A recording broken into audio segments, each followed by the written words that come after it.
Okay, so the last little bit that we're going to go over before we break up into groups and go play outside is I'm going to tell you how to participate in this atlas, how to collect the data, how to take your photos, kind of give you an overview of what it is that you are committing to when you adopt a grid cell. So we have 3 different types of surveys. So there are point surveys, which are your main formal survey. You have roadside surveys, and then you have incidental observations. So we're going to go over the first 2, the point surveys and road surveys, in a little bit more detail because they require you to fill out these data sheets. So in the form that we passed out, it has 2 data sheets stapled to them. The one on top is a bumblebee data sheet, and the one behind it is your habitat data sheet. So I'm going to show you how to use those here, but then we're going to practice filling them out when we break up into groups. So first for point surveys. Once you have adopted your grid cell, the idea is that between June and September, you go out twice to an area within your grid cell that is about the size of a football field. And this can be the same location on 2 different days that you survey, or it can be 2 different locations on the same day. So however you want to survey, anytime between June and September is up to you within your grid cell. You can do 2 surveys on the same day if they are in different locations in your grid cell. Or you can survey that same location on 2 different days. And you're welcome to do more than 2 surveys, but the minimum is 2 surveys. Each survey is 45 minutes long if you are alone, but it's broken down into person minutes. So if there are 2 people actively surveying, that means you only have to survey for about 22 minutes. And then after you do your bumblebee survey, we ask you to do a habitat survey, which is where that second data sheet comes in. So the pros of the point survey is that these are long surveys, right? We get a lot of detailed information about one area in that grid cell. There's fewer logistics, right? You don't have to plan your route along a road. You're going to one spot and you're surveying there for a set amount of time. The bad side is that you're not really surveying a large area in your grid cell, right? With a roadside survey, you can sort of drive through your grid. But here you're just doing one small area. Another con to this is that you might miss species that occur in your grid cell if you're only in one area. So the next type of survey that you can run is a roadside survey. And this is when you pick a stretch of roadside that's about 10 miles long. And each stop that you make is at least a half a mile from your last stop. And when you get out, you're going to do a 15-minute bumblebee survey, and then you're going to fill out a habitat data sheet. So for each stop, you will have a separate habitat data sheet, but all of your bumblebees will be on one sheet. The pros of roadside surveys are that we have a better understanding of your grid cell because you are surveying a wider area, right? You're not just looking in one little part. You can also go through different habitat types when you go on a little 10-mile drive. So you might encounter wetlands versus some prairie. And these are generally easier to access, right? A lot of our public roadsides, you can just get out of the car, swing the net a few times and get back in. Not a lot of hiking into it or wandering around the prairie if that's not your thing. The cons is that roadsides are typically overrun with invasive species. So there are probably going to be lots of bees, but we're not going to get a lot of interactions on native plants and how we should start to design our seed mixes, right? It's going to be a lot of sweet clover and bird's foot trefoil, all that little low-growing stuff you see. And another thing is that these are shorter surveys, right? So you might not see as many species as if you were looking for 45 minutes when you're just looking for 15. So then the last type of observation, because once you start doing this, you're going to quote unquote catch the bug, right? You're going to start looking for bumblebees everywhere, whether you're walking the dog or you're going from your car to the entrance of the grocery store and there's a flower patch in between that. you're going to start looking for bees. And that's wonderful. You can snap a photo on your phone and upload it, and that observation still counts.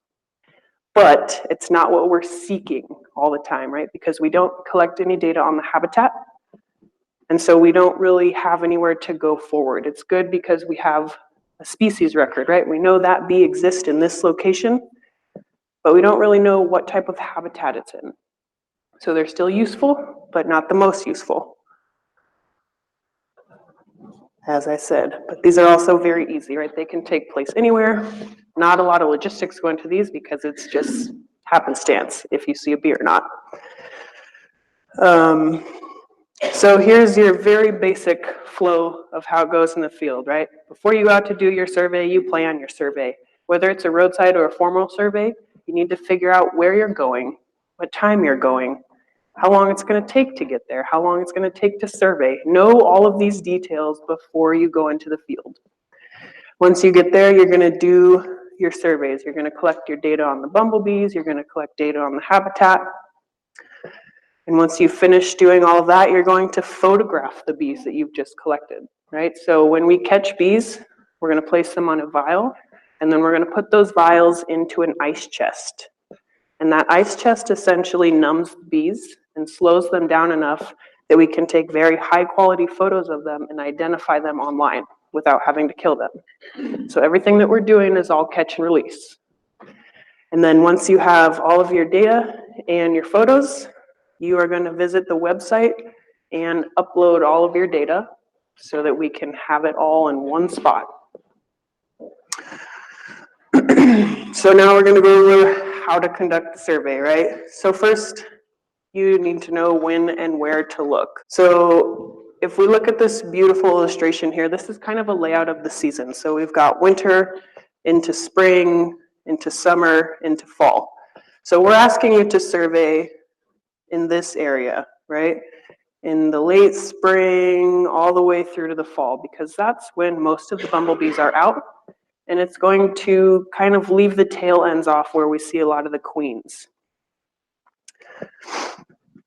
So in these months when you sample between June and September, the days that you want to go sampling are when the weather is between 60 and 90 degrees, right? If it's too cold, the bees are not going to be out. And if it's too hot, the bees are not going to be out. They're kind of like us.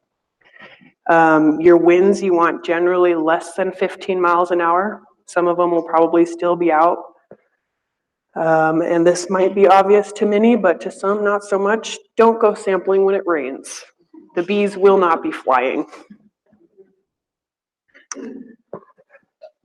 So areas that you can look include parks, right, like Pinehurst Park, urban areas, public roadsides and right-of-ways. So wherever you go to sample, if you need areas, if you go onto the website under other resources, we have a list of all the public lands in Nebraska. This can be farms or ranches of people that you know and they're okay with you surveying on it. Anywhere you go, just make sure that if there are posted signs and regulations, just follow those.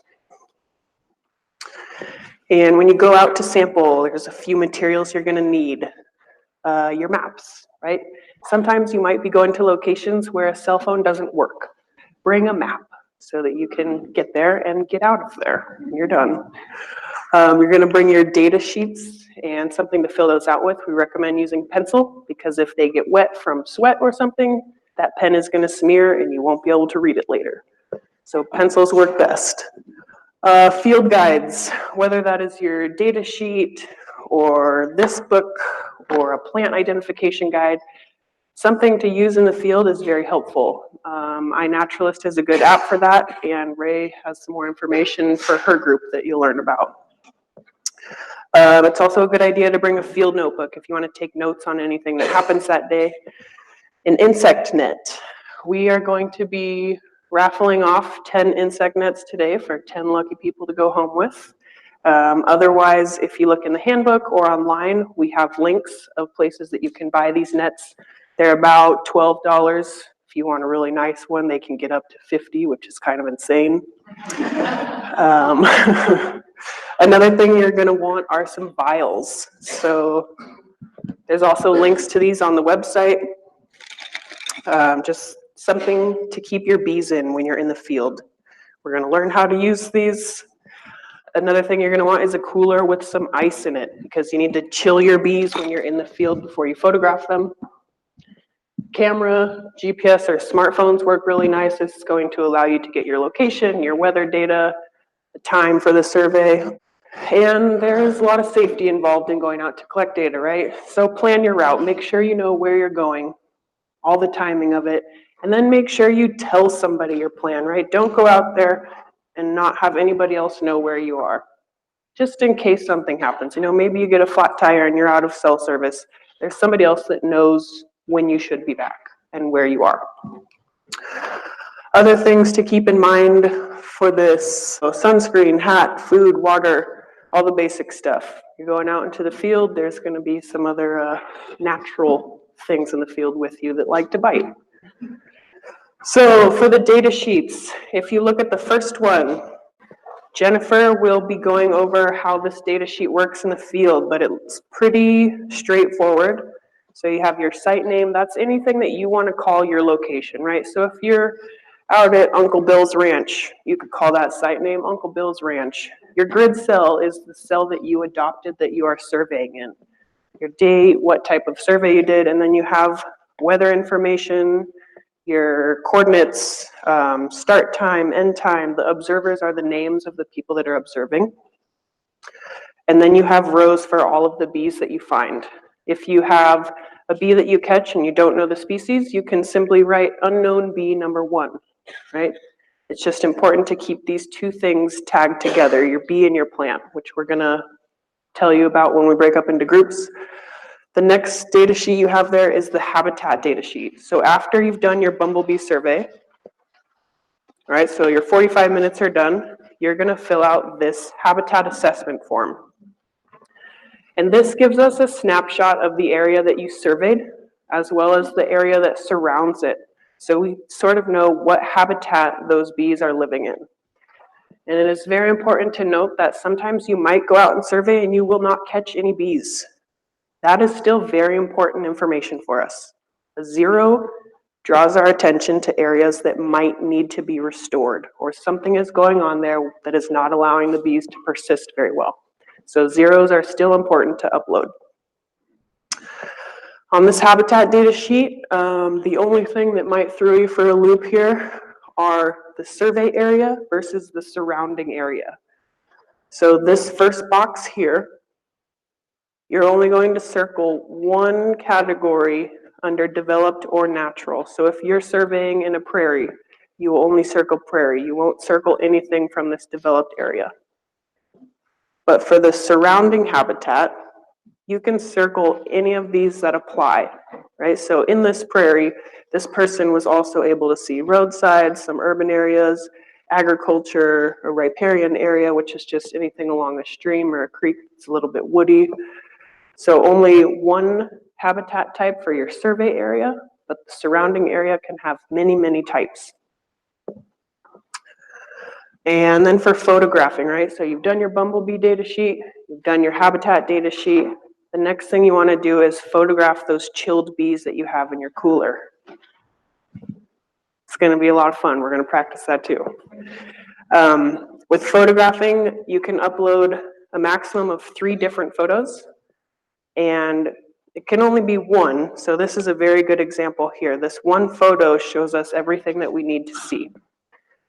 So if you get it from the side, right, we can see the color of the hairs on the front of the face and the top of the head. We can see the color and the pattern of the hairs on the thorax, and we can see the color and the pattern on the abdomen. We can see that this bee is a female, right? So we know it's not a cuckoo, we know it's not a male. We know exactly what this bee is from one photo. So that's the best way to photograph it, is right on its side, so you can get everything in view. But it won't always be that simple. So sometimes you might need a front shot where you're looking sort of down on the bee like this from the top view. Sometimes it's nice to just get a photo of the head if you can't get it in focus. iPhones work for this. iPhones with those little macro lens, or Androids that you can get. Point and shoot cameras are very good for this. And this will be one of the stations that we practice as well. So you filled out your 2 data sheets, you've taken your photos. The next thing is to upload your data. So you're going to go to this website right here, which is the main project website. And under Submit Data, you see you have your options right there. So you click on Bumblebee Data, and it will bring you to a site that lets you upload all the information that you wrote down in a very easy way. So every category that you filled out in your data sheet is going to be a section online that you enter in that information. And if you don't have a Bumblebee Watch account, that's going to have to be a first step that you do. So you can click this little sign in or sign up button.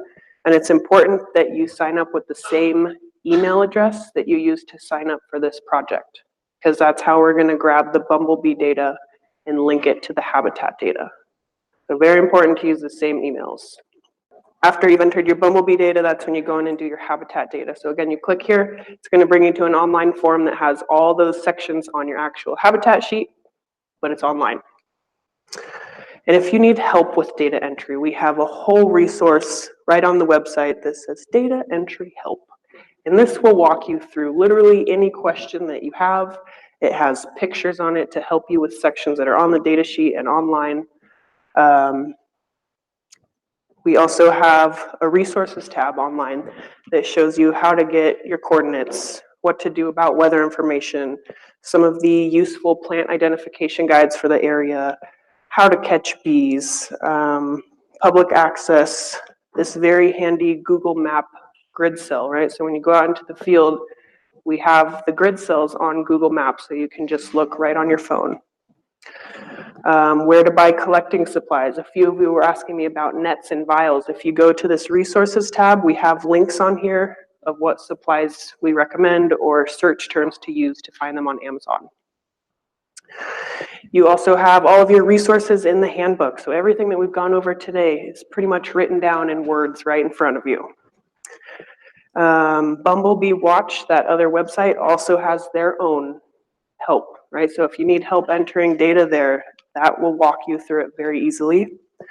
We also have a closed Facebook group. So if you go to Facebook/groups/any bumblebees, this is a place where volunteers like you guys can share photos or share places that you're going or see if other volunteers want to go survey with you. And then we also have Doug and Jennifer and Ray and myself. If you have any other questions, we are here. We are resources for you guys. So the last few final tips before we go out into the field.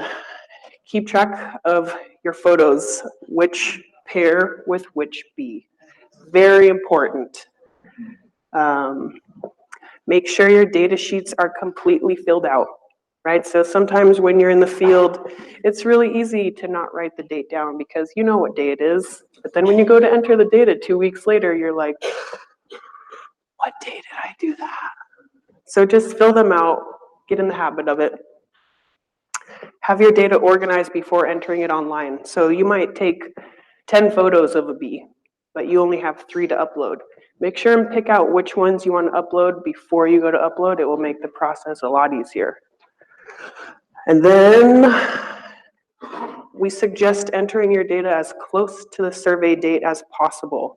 And this is because as time goes on, we sort of forget things, right? So if you can remember which bee was with which photo and which day, and maybe you did multiple surveys that day, it's a lot easier to enter them and keep them all straight if you do it closer to the actual day that you did it, rather than waiting a month or so, and then everything is just kind of lost in your brain. So, thank you. You guys have made it through. Yep.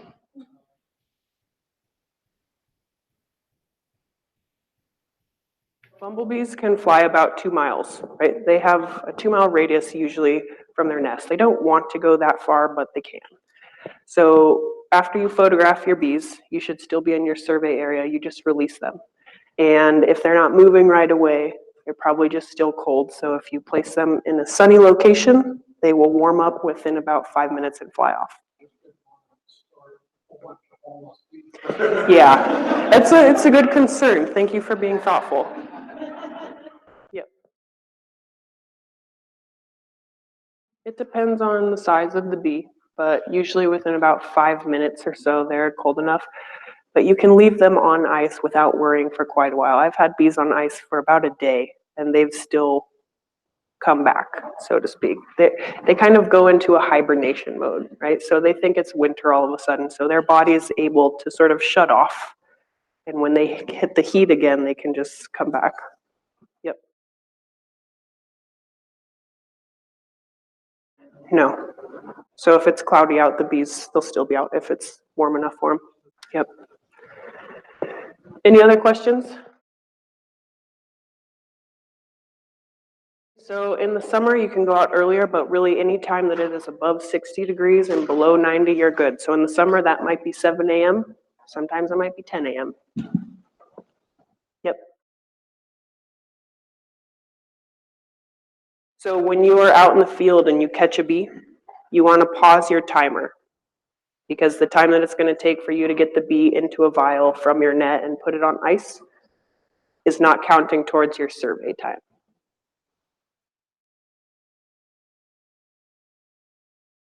We'd like you to, yeah. And there are resources like iNaturalist or using a plant identification book or taking a photo of the plant and looking at it later online is a very easy way to do. So if you can just denote on your data sheet somehow like pink flower number 1, and then you know that that flower is tied to a photo you have. Yeah. Yes. Yep.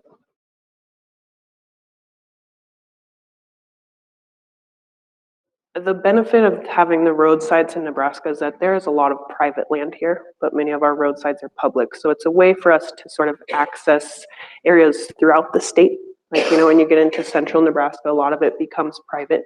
So it's harder to do point surveys in areas like that. It's possible, but it's a little bit harder for the average person. So roadside surveys just sort of open up more areas in the state.